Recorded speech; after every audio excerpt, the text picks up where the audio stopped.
projet de rénovation d'intérieur est né de la demande du client de valoriser au maximum un tout petit espace, à peine 16 mètres carrés, afin de pouvoir l'utiliser comme s'il s'agissait d'une vraie habitation de 100 mètres carrés. Alors il nous a demandé de prévoir toutes les normales fonctions d'une habitation et en plus les fonctions d'un normal bureau. Il était évident qu'il fallait concevoir un projet d'ameublement très mobile, flexible, une sorte de boîte chinoise capable de créer différentes configurations spatiales selon les besoins et les tâches du jour.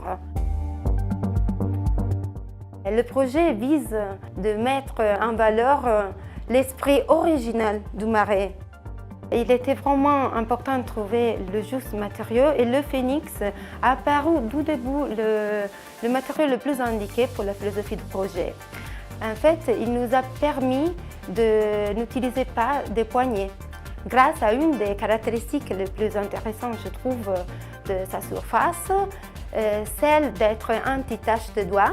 Donc, on a pu l'utiliser sans souci et avec plein d'ouvertures par pression.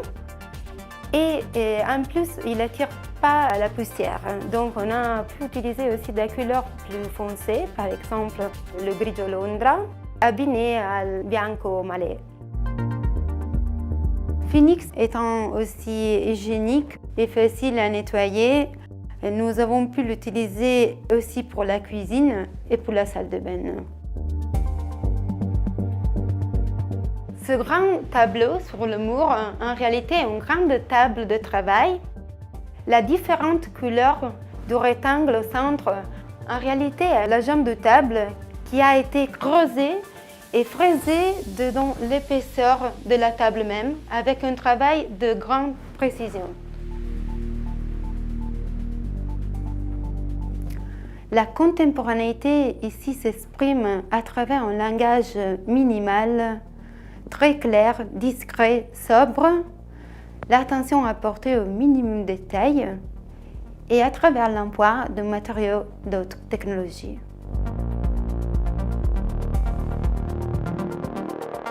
Ce que je trouve vraiment intéressant de ce matériau est son aspect tactile. On dirait de toucher de la soie.